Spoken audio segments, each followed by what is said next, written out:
Je suis spécialiste de la communication et je travaille aussi comme thérapeute psychocorporelle. Et j'ai décidé de conjuguer mes deux expériences professionnelles pour créer une agence qui s'appelle Pulse. Et c'est une agence qui se consacre à votre épanouissement au niveau sentimental.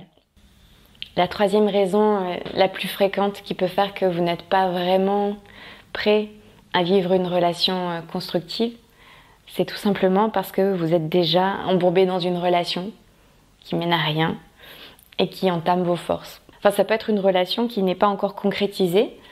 Par exemple, vous avez espoir que une de vos connaissances devienne plus qu'une connaissance, mais il ne se passe rien. Pour autant, elle occupe vraiment votre esprit.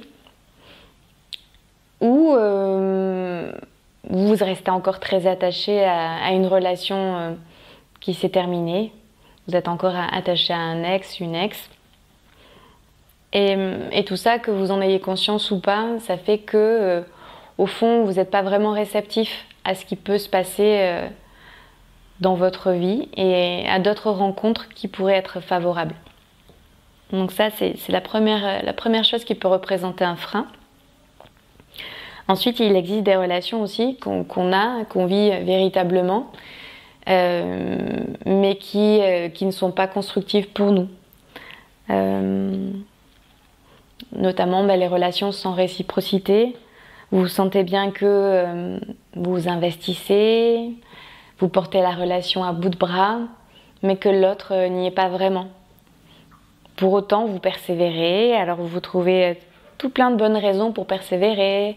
La première, c'est de vous remettre en question, en vous disant vous voyez, c'est peut-être moi qui n'ai pas confiance en moi, peut-être que tout va bien, ou bien finalement je suis peut-être trop impatiente et peut-être que les choses vont avancer dans la direction que je souhaite.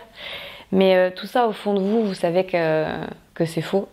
Tout simplement, cette relation, vous la sentez pas et vous avez des bonnes raisons de ne pas la sentir parce qu'effectivement, vous êtes la seule à la porter à bout de bras. Et quand vous commencez à avoir ce sentiment-là, c'est déjà que la relation ne va pas dans la direction où vous le souhaitez. Donc c'est difficile parce que s'il y a des choses qui vous plaisent, vous avez envie de persévérer, mais je ne saurais que trop vous dire d'essayer de vous écouter et d'écouter votre ressenti profond qui est que vous vous sentez un peu perdu là-dedans et vous n'êtes pas rassuré et pour le coup vous avez des bonnes raisons de l'être. Dans la même catégorie, il y a aussi la possibilité que vous vous investissiez avec une personne qui n'est pas disponible émotionnellement, une personne qui vient juste de rompre, qui vous plaît, mais qui au fond elle-même n'a pas vraiment fait le deuil de sa relation, qui est un peu perdue, qui apprécie votre présence, votre écoute, mais qui ne s'investit pas vraiment, enfin qui n'est pas vraiment prête à s'investir de nouveau dans une relation. Et vous restez parce que vous sentez que cette personne-là a des qualités qui vous plaisent, mais je pense que c'est pas une bonne, c'est pas mettre les chances de votre côté que de procéder comme ça. On force pas l'amour en fait. C'est pas si cette personne à un moment donné est prête à vivre une relation, elle saura vous retrouver pour reprendre l'histoire là dans les termes où elle aurait dû commencer, c'est-à-dire avec un investissement réciproque, un vrai engagement des deux côtés, une vraie envie de partager et de se rapprocher de quelqu'un. Or, vous comprenez bien qu'une personne qui est encore en souffrance par rapport à une histoire qui vient de se terminer n'est pas vraiment prête à donner de sa personne dans une nouvelle relation. Elle attend du réconfort, elle attend du soutien, elle attend d'être revalorisée à travers le regard de quelqu'un. En fait, elle cherche à se réparer et pas vraiment à commencer quelque chose avec vous. Donc là encore, si vraiment à la limite vous tenez à cette relation, peut-être que de prendre conscience de ça et d'en sortir, c'est peut-être le seul moyen de laisser une possibilité à ce qu'elle se réalise plus tard si elle doit se réaliser, tout en sachant que peut-être qu'elle se réalisera pas et que ça aurait fini certainement comme ça, et dans ce cas-là, ça sert à rien de perdre des forces et de perdre votre enthousiasme avec quelqu'un qui ne s'investit pas. Alors si vous êtes dans cette catégorie-là et que vous vous reconnaissez, si vous avez le sentiment d'être embourbé dans une relation qui vous fait pas du bien, il y a une chose que vous pouvez faire déjà c'est de ne pas culpabiliser. Parce que vous avez certainement des bonnes raisons d'être là-dedans, des raisons légitimes.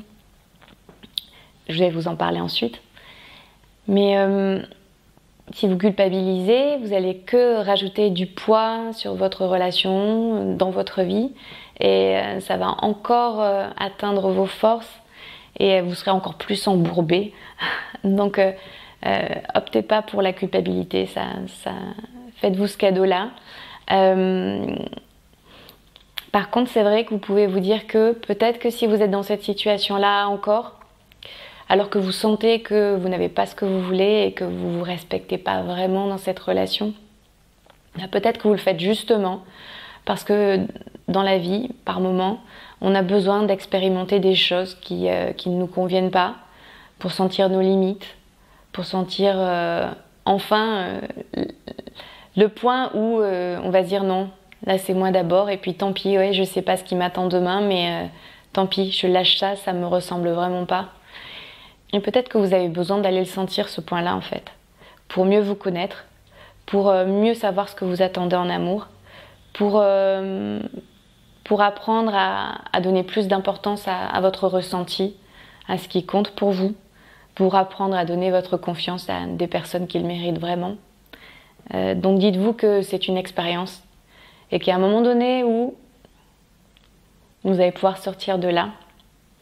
Et gardez ça en tête simplement, parce que on se sent embourbé dans une situation, mais en réalité, c'est pas comme si on était enfermé dans une cage sans clé. La porte est ouverte, la porte reste ouverte.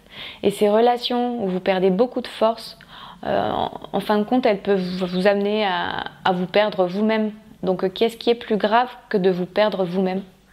À un moment, ce sera bien de pouvoir juste sortir de la relation, même si c'est difficile, même si ça amène plein de choses compliquées et stressantes. Gardez en tête que vous perdre vous-même, en fait, c'est tout perdre.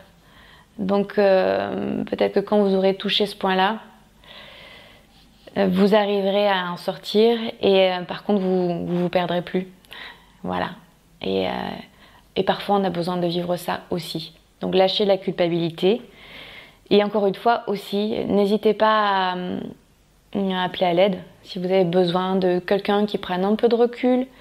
Parce que c'est vrai que quand on est à bout de force et qu'on n'arrête pas de réfléchir et que la situation nous semble compliquée, par moments on doute, on manque de recul et on n'arrive plus à analyser les choses. On est trop dedans. Donc n'hésitez pas aussi à demander de l'aide si vous sentez que ce cap, vous allez avoir du mal à le franchir tout seul.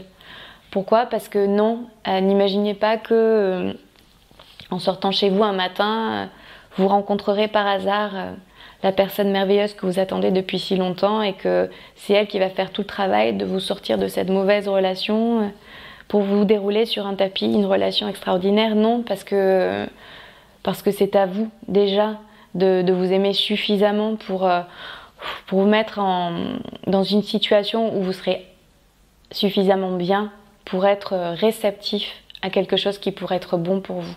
C'est la plupart du temps comme ça que ça se passe. Voilà. Donc si vous voulez mettre des chances de votre côté, n'attendez pas qu'on vous sauve. Extirpez-vous d'abord, vous, de cette situation, quitte à demander de l'aide d'un professionnel ou d'un proche. À bientôt pour le prochain podcast. Parce que rappelez-vous, un cœur qui aime, c'est une vie qui pulse.